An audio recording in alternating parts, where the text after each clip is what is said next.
ಪ್ರೀತಿಯ ವಿದ್ಯಾರ್ಥಿಗಳೇ, ಈಗ ಅಧ್ಯಾಯ 7 ಸಂತಾನೋತ್ಪತ್ತಿ ಅಡಿಯಲ್ಲಿ ಬರ್ತಕ್ಕಂತಹ ಪ್ರಶ್ನೆ ಉತ್ತರಗಳನ್ನು ನಾವೀಗ ವಿಶ್ಲೇಷಣೆ ಮಾಡೋಣ. ಈ ಒಂದು ಅಧ್ಯಾಯಕ್ಕೆ ಈ ವರ್ಷ ಅಂದರೆ 2026 ಏಪ್ರಿಲ್ SSLC ಪರೀಕ್ಷೆಯಲ್ಲಿ 5 ಅಂಕದ ಕೊನೆಯ ಪ್ರಶ್ನೆಯನ್ನು ಮೀಸಲಾಗಿಟ್ಟಿರ್ತಾರೆ. ಜೊತೆಗೆ 7 ಅಂಕಗಳು ನಿಗದಿಪಡಿಸಲ್ಪಟ್ಟಿದೆ. ಈ ಒಂದು ಪ್ರಶ್ನೆಗಳು ಬಹಳ ಸುಲಭವಾಗಿ ಇರ್ತಕ್ಕಂಥ ಪ್ರಶ್ನೆಗಳು. ಆದಷ್ಟು ಈ ಒಂದು ಅಧ್ಯಾಯವನ್ನು ಸರಿಯಾಗಿ ಓದಿಕೊಂಡಲ್ಲಿ 7ಕ್ಕೆ 7 ಅಂಕಗಳು ತುಂಬ ಸುಲಭವಾಗಿ ಗಳಿಸುವಂಥ ಸಾಧ್ಯತೆ ಇರುತ್ತೆ. ಅದರಿಂದ 1 by 1 ನಾವೀಗ ಪ್ರಶ್ನೆಗಳನ್ನು ನೋಡ್ಕೊಂಡು ಹೋಗೋಣ.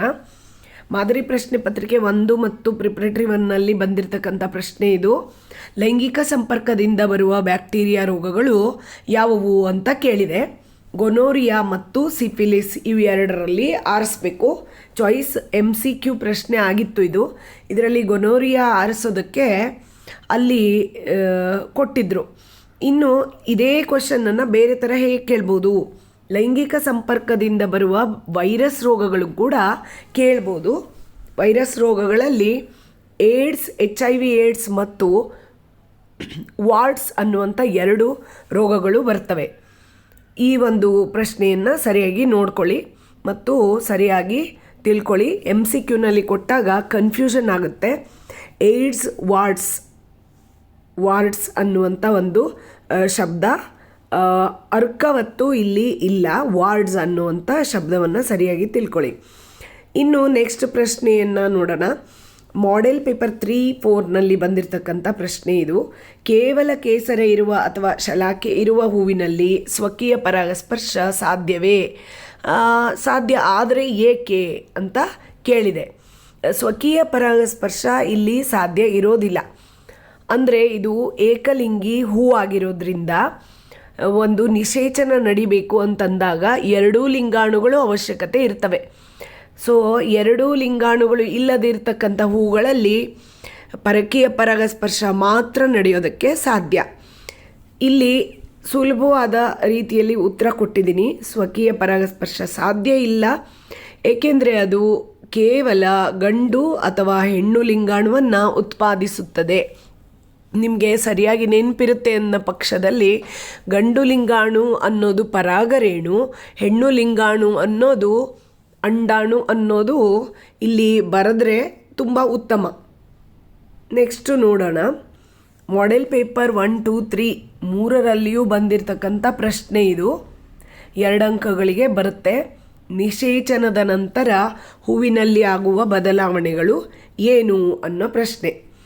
ಅಂಡಾಣು ಯಾರಿಗೆ ತುಂಬ ಕಷ್ಟ ಆಗುತ್ತೋ ಉದ್ದ ಆನ್ಸರ್ ಬರೆಯೋದಕ್ಕೆ, ಅವರು ಇಷ್ಟಾದರೂ ಬರೆದ್ರೆ 1 ಅಂಕ ಗಳಿಸೋದಕ್ಕೆ ಸಾಧ್ಯ ಆಗುತ್ತೆ.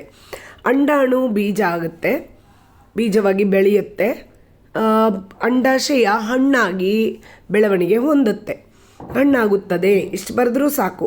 ಉಳಿದ ಭಾಗಗಳಾದ ಕೇಸರ, ಶಲಾಕಾಗ್ರ, ಶಲಾಕನಳಿಕೆ, ಪುಷ್ಪದಳ, ಪುಷ್ಪಪತ್ರ ಇವೆಲ್ಲವೂ ಉದುರಿ ಹೋಗ್ತವೆ, ಒಣಗಿ ಉದುರು ಹೋಗ್ತವೆ ಅಂತ ಬರಿಬೇಕಾಗತ್ತೆ. ಇಷ್ಟು ಬರೆದ್ರೂ 2 ಅಂಕ ಸಿಗುವ ಸಾಧ್ಯತೆ ಇರುತ್ತೆ.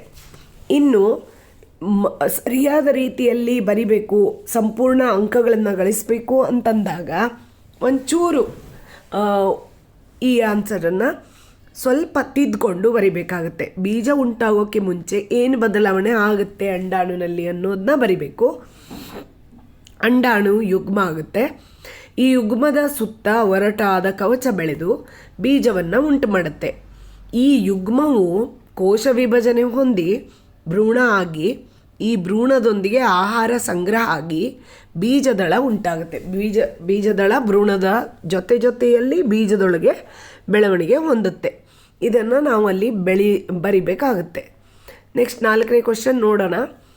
ಈ ಸ್ತ್ರೀಯರಲ್ಲಿ ಸಂತಾನೋತ್ಪತ್ತಿ ವ್ಯೂಹದ ಬಗ್ಗೆ 2 ತುಂಬ ಪ್ರಮುಖವಾದ ಪ್ರಶ್ನೆಗಳು ಕೇಳಲ್ಪಟ್ಟಿವೆ, ಪದೇ ರಿಪೀಟ್ ಆಗಿವೆ. ಇದು ತುಂಬ ಇಂಪಾರ್ಟೆಂಟ್ ಪ್ರಶ್ನೆ ಅನಿಸಿರೋದ್ರಿಂದ ಮೊದಲಿಗೆ ಎತ್ಕೊಂಡಿದ್ದೀನಿ. ಮಾಡೆಲ್ ಪೇಪರ್ 3-4ನಲ್ಲೂ ಇದೆ, ಪ್ರಿಪ್ರೇಟರಿ 1ನಲ್ಲೂ ಇದೆ. ಈ ಪ್ರಶ್ನೆ ಏನು? ನಿಷೇಚನದ ನಂತರ ಸ್ತ್ರೀಯರಲ್ಲಿ ಅಂಡಾಣು ಏನಾಗುತ್ತೆ ಅಥವಾ ಇದೇ ಪ್ರಶ್ನೆಯನ್ನು ವಿವಿಧ ರೀತಿಯಲ್ಲಿ ಕೂಡ ಕೇಳುವ ಸಾಧ್ಯತೆ ಇರುತ್ತೆ. ಸ್ತ್ರೀಯರಲ್ಲಿ ಗರ್ಭಾವಸ್ಥೆಯನ್ನು ವಿವರಿಸಿ ಅಂತ ಕೂಡ ಕೇಳಬಹುದು. ಅಥವಾ ಗರ್ಭ ಧರಿಸಿದ ನಂತರ ಆಗುವ ಬದಲಾವಣೆಗಳೇನು ಅಂತ ಕೂಡ ಕೇಳಬಹುದು. ಅಥವಾ ಕ್ರಮಬದ್ಧವಾದ ಒಂದು ಅಂಡಾಣುವಿನ ಬದಲಾವಣೆ, ಅಂಡಾಣು ಮಗುವಾಗಿ ಬೆಳೆಯುವಾಗ ಕ್ರಮಬದ್ಧವಾದ ಹಂತಗಳನ್ನು ಬರೆಯಿರಿ ಅಂತ ಕೂಡ ಕೇಳಬಹುದು. ಇವೆಲ್ಲವೂ ಕೂಡ ಒಂದೇ ಉತ್ತರ. ಸರಿಯಾದ ರೀತಿಯಲ್ಲಿ ನೋಡ್ಕೊಳ್ಳಿ. ಸ್ತ್ರೀಯರಲ್ಲಿ ಅಂಡಾಣು ಯುಗ್ಮ ಆಗುತ್ತೆ. ಅಂಡಾಣು ವೀರ್ಯಾಣುನೊಂದಿಗೆ ಸೇರಿದಾಗ ಯುಗ್ಮ ಆಗುತ್ತೆ. ಯುಗ್ಮ ಮುಂದೆ ಕೋಶ ವಿಭಜನೆ ಹೊಂದುತ್ತೆ. ಕೋಶ ವಿಭಜನೆ ಹೊಂದಿ ಒಂದು ಕೋಶಗಳ ಉಂಡೆ ಆಗುತ್ತೆ. ಈ ಕೋಶಗಳ ಉಂಡೆಯನ್ನು ಭ್ರೂಣಾಂಕುರ ಅಂತ ಕರಿತೀವಿ. ಭ್ರೂಣಾಂಕುರವು ಗರ್ಭಕೋಶದ ಒಳಗೋಡೆಗೆ ಅಂಟಿಕೊಳ್ಳುತ್ತದೆ. ನಂತರ ಈ ಒಂದು ಅಂಟಿಕೊಂಡ ನಂತರ ಭ್ರೂಣಾಂಕುರವು ಒಂದು ಜರಾಯುವನ್ನು ಬೆಳೆಸಿಕೊಳ್ಳುತ್ತೆ. ಈ ಜರಾಯು ತಾಯಿಯ ಗರ್ಭಕೋಶದ ಒಳಭಾಗ ಮತ್ತು ಮಗುವಿನ ಮಧ್ಯದಲ್ಲಿರುವಂಥ ಒಂದು ಬ್ರಿಡ್ಜ್ ಇದ್ದಂಗೆ, ಇದು ಒಂದು ಕೊಂಡಿ ಇದ್ದಂಗೆ. ಇದು ತಾಯಿಯಿಂದ ಪೋಷಣೆಯನ್ನು ಮಗುವಿಗೆ ನೀಡುತ್ತೆ, ಪೋಷಕಾಂಶಗಳನ್ನು ಒದಗಿಸುತ್ತೆ, ಜೊತೆಗೆ ಆಮ್ಲಜನಕದಂತಹ ಅನಿಲವನ್ನು ಕೂಡ ಒದಗಿಸುತ್ತೆ. ಮುಂದೆ ಈ ಭ್ರೂಣಾಂಕುರವು ಕೈ ಕಾಲು ಮತ್ತು ದೇಹದ ಭಾಗಗಳನ್ನು ಬೆಳೆಸಿಕೊಂಡು ಭ್ರೂಣ ಆಗಿ ಅಭಿವೃದ್ಧಿ ಆಗುತ್ತೆ. ಭ್ರೂಣವು ಮುಂದೆ ಗರ್ಭಾವಸ್ಥೆಯಲ್ಲಿ ಬದಲಾವಣೆ ಹೊಂದುತ್ತಾ ಸಂಪೂರ್ಣವಾದ ಮಗು ಆಗುತ್ತೆ. ಇಲ್ಲಿ ನಾವು ಕ್ರಮಬದ್ಧವಾದ ಜೋಡಣೆಯನ್ನು ನೋಡೋಣ, ಹಂತಗಳನ್ನು. ಅಂಡಾಣು ಯುಗ್ಮ ಆಗುತ್ತೆ ನಿಷೇಚನದ ನಂತರ. ಯುಗ್ಮ ಕೋಶ ವಿಭಜನೆ ಹೊಂದುತ್ತೆ, ಭ್ರೂಣಾಂಕುರ ಆಗುತ್ತೆ. ಭ್ರೂಣಾಂಕುರ ಆಗುವ ಸಂದರ್ಭದಲ್ಲಿ ಅದು ಗರ್ಭಕೋಶದ ಒಳಗೋಡೆಗೆ ಅಂಟಿಕೊಂಡು ನೆಲೆಗೊಳ್ಳುತ್ತೆ. ಭ್ರೂಣಾಂಕುರವು ದೇಹದ ಭಾಗಗಳನ್ನು ಬೆಳೆಸಿಕೊಂಡು ಅಲ್ಲದೆ ಜರಾಯುವನ್ನು ಬಳಸಿಕೊಂಡು ಭ್ರೂಣ ಆಗುತ್ತೆ. ಭ್ರೂಣವು ಮುಂದೆ ಗರ್ಭಾವಸ್ಥೆಯ ಕೊನೆಯಲ್ಲಿ ಮಗುವಾಗಿ ಜನನ ತಾಳುತ್ತೆ. ಇಷ್ಟು ನಿಷೇಚನದ ನಂತರ ಸ್ತ್ರೀಯರಲ್ಲಿ ಅಂಡಾಣು ಏನಾಗುತ್ತೆ ಅನ್ನೋದಕ್ಕೆ ಉತ್ತರವನ್ನು ಬರಿಬೇಕು. ನೆಕ್ಸ್ಟ್ ಪ್ರಶ್ನೆ ನೋಡೋಣ. ಅಂಡವು ಫಲಿತಗೊಳ್ಳದಿದ್ದರೆ, ಅಂದರೆ ನಿಷೇಚನ ಹೊಂದದಿದ್ದರೆ ಏನಾಗುತ್ತೆ ಅನ್ನೋದು ಕೂಡ ಅಲ್ಲಿ ಪ್ರಶ್ನೆಯಲ್ಲಿ ಬರುತ್ತೆ. ಇಲ್ಲಿ 5 ಅಂಕದ ಪ್ರಶ್ನೆಯಲ್ಲಿ ಅಥವಾ ಪ್ರಶ್ನೆ ಇರೋದ್ರಿಂದ ಒಂದು ಪಾರ್ಟಲ್ಲಿ ಈ ಪ್ರಶ್ನೆ, ಇನ್ನೊಂದು ಪಾರ್ಟಲ್ಲಿ ಆ ಪ್ರಶ್ನೆ ಬಂದರೆ ಏನೂ ಆಶ್ಚರ್ಯ ಇಲ್ಲ. ಆದ್ದರಿಂದ ಎರಡನ್ನೂ ಸರಿಯಾಗಿ ತಿಳ್ಕೊಂಡ್ರೆ ತುಂಬಾ ಉತ್ತಮ. ಯಾಕಂದರೆ ಅವುಗಳ ಜೊತೆಗಿರುವ ಪ್ರಶ್ನೆಗಳು ಸುಲಭ ಆಗಿದ್ದಲ್ಲಿ ಅದನ್ನು ನೀವು ಅಟೆಂಡ್ ಮಾಡೋದಕ್ಕೆ ಬಹಳ ಸುಲಭ ಆಗುತ್ತೆ. ಅಂಡವು ಫಲಿತಗೊಳ್ಳದಿದ್ದರೆ ಅಥವಾ ನಿಷೇಚನ ಹೊಂದದಿದ್ದರೆ 24 ಗಂಟೆಗಳಲ್ಲಿ ಸತ್ತು ಹೋಗುತ್ತದೆ ಅಥವಾ 1 ದಿನದಲ್ಲಿ ಸತ್ತು ಹೋಗುತ್ತದೆ. ಅದರ ಆಯುಷ್ಯ 1 ದಿನ. ಅಂಡವು 1 ದಿನದಲ್ಲಿ ಸತ್ತು ಹೋಗುತ್ತದೆ. ಆಮೇಲೆ ಸತ್ತು ಹೋದ ಅಂಡವು ಗರ್ಭಕೋಶದ ಒಳಸ್ತರಿ ಕಿತ್ತುಕೊಂಡ ನಂತರ ಸ್ವಲ್ಪ ದಿನಗಳ ನಂತರ ರಕ್ತ ಮತ್ತು ಲೋಳೆಯೊಂದಿಗೆ ಯೋನಿಯ ಮೂಲಕ ಹೊರ ಹಾಕಲ್ಪಡುತ್ತದೆ. ಇದನ್ನು ಋತುಸ್ರಾವ ಅಂತ ಕರೀತಾರೆ. ಅಂದರೆ ಸ್ತ್ರೀಯರಲ್ಲಿ ಅಂಡ ಫಲಿತಗೊಳ್ಳದಿದ್ದರೆ ಋತುಸ್ರಾವದ ಮೂಲಕ ಅದು ಹೊರ ಹಾಕಲ್ಪಡುತ್ತದೆ ಅಂತ ಬರೆದ್ರೂ 1 ಅಂಕ ಸಿಗೋ ಚಾನ್ಸ್ ಇರುತ್ತಿಲ್ಲಿ. ಅದರಿಂದ ಸರಿಯಾಗಿ ತಿಳ್ಕೊಳ್ಳಿ. ಸ್ತ್ರೀಯರಲ್ಲಿ ಅಂಡ ಫಲಿತಗೊಳ್ಳದಿದ್ದರೆ ಅದು ಸತ್ತು ಹೋಗುತ್ತೆ. ಸತ್ತು ಹೋದ ನಂತರ ಗರ್ಭಕೋಶದ ಒಳಸ್ತರಿ, ರಕ್ತ, ಲೋಳೆ ಇವುಗಳೊಂದಿಗೆ ಯೋನಿಯ ಮೂಲಕ ಹೊರಹಾಕಲ್ಪಡುತ್ತೆ. ಇದನ್ನು ಋತುಸ್ರಾವ ಅಂತ ಕರೀತಾರೆ. ನೆಕ್ಸ್ಟು ಮಾಡೆಲ್ ಪೇಪರ್ 1, 3, 4 ಎಲ್ಲ ಕಡೆ ಬಂದಿರತಕ್ಕಂಥ ವಿವಿಧ ಪ್ರಶ್ನೆ, ಅದರಲ್ಲಿಯೂ ಪುರುಷ ಸಂತಾನೋತ್ಪತ್ತಿ ವ್ಯೂಹದ ಬಗೆಗೆ ಪ್ರಶ್ನೆಗಳನ್ನು ನೋಡೋಣ.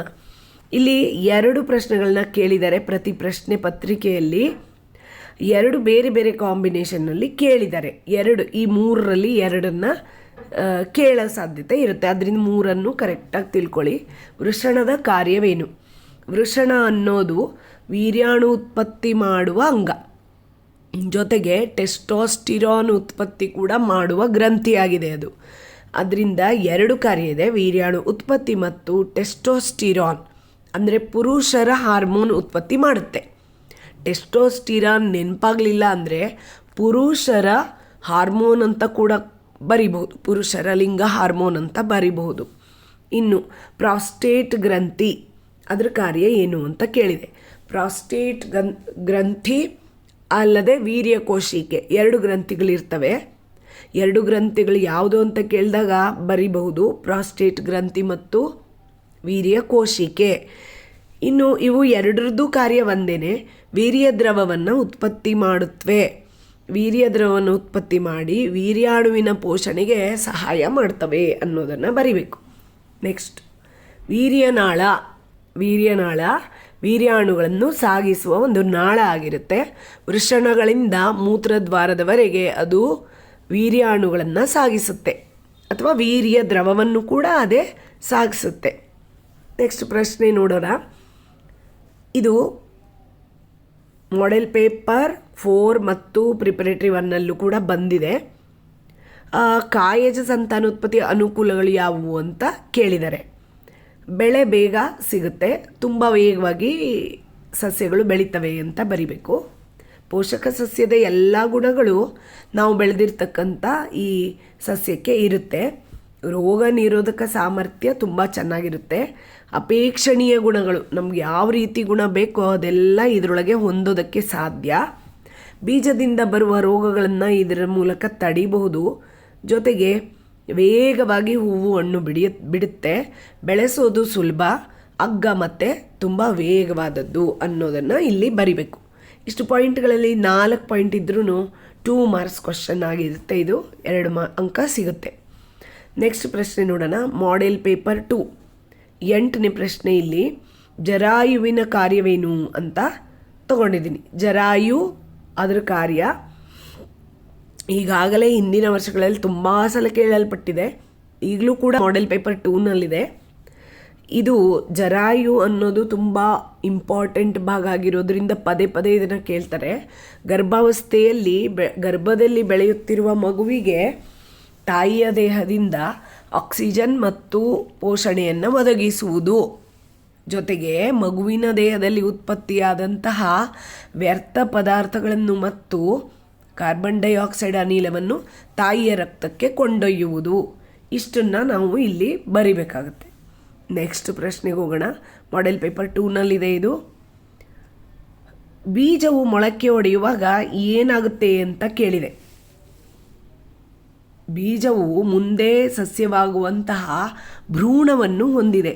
ಇಲ್ಲಿ ಶಬ್ದ ತಪ್ಪಾಗಿದೆ, ಭ್ರೂಣವನ್ನು ಹೊಂದಿದೆ. ಬೀಜವು ನೀರಿನಲ್ಲಿ ಹಾಕಿದಾಗ ಅಥವಾ ಮಣ್ಣಿನಲ್ಲಿ ಹಾಕಿದಾಗ ಅದನ್ನು ಹೀರಿಕೊಂಡ ತಕ್ಷಣ ಭ್ರೂಣ ಕೋಶ ವಿಭಜನೆ ಹೊಂದೋದಕ್ಕೆ ಪ್ರಾರಂಭ ಆಗುತ್ತೆ. ಭ್ರೂಣ ಕೋಶ ವಿಭಜನೆ ಹೊಂದಿ 2 ರಚನೆಗಳನ್ನು ಉಂಟು ಮಾಡುತ್ತೆ. ಅದರಲ್ಲಿ ಪ್ರಥಮವಾಗಿರೋದು ಪ್ರಥಮ ಮೂಲ, ಕೆಳಗಡೆ ಇಳಿಯತ್ತದು ಮಣ್ಣಿನೊಳಗೆ, ಅದರಿಂದ ಕೆಳಮುಖವಾಗಿ ಅದು ಹೊರಟಿರುತ್ತೆ.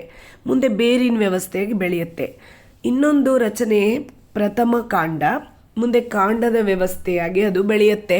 ಮಣ್ಣಿನಿಂದ ಮೇಲೆದ್ದು ಮೇಲ್ಮುಖವಾಗಿ ಬೆಳೆಯುತ್ತೆ.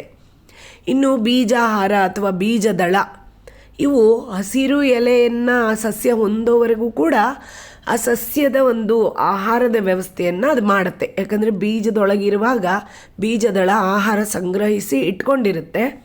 ಪ್ರಥಮ ಮೂಲ ಕಾಂಡ ಬೆಳೆಯುವಾಗ ಅವುಗಳಿಗೆ ಆಹಾರ ಇದರಿಂದನೇ ಸಿಗುತ್ತೆ. ಇಷ್ಟನ್ನು ನಾವು ಬರಿಬೇಕು. ಮೇನಾಗಿ ನಾವು ಬರಿಬೇಕಾದದ್ದು ಬೀಜ ಮೊಳಕೆ ಒಡೆಯುವಾಗ ಅದರೊಳಗಿರುವ ಭ್ರೂಣ ಪ್ರಥಮ ಮೂಲ ಮತ್ತು ಪ್ರಥಮ ಕಾಂಡಗಳನ್ನು ಉಂಟು ಮಾಡುತ್ತೆ ಅಂತ ಕೂಡ ಬರಿಬಹುದು.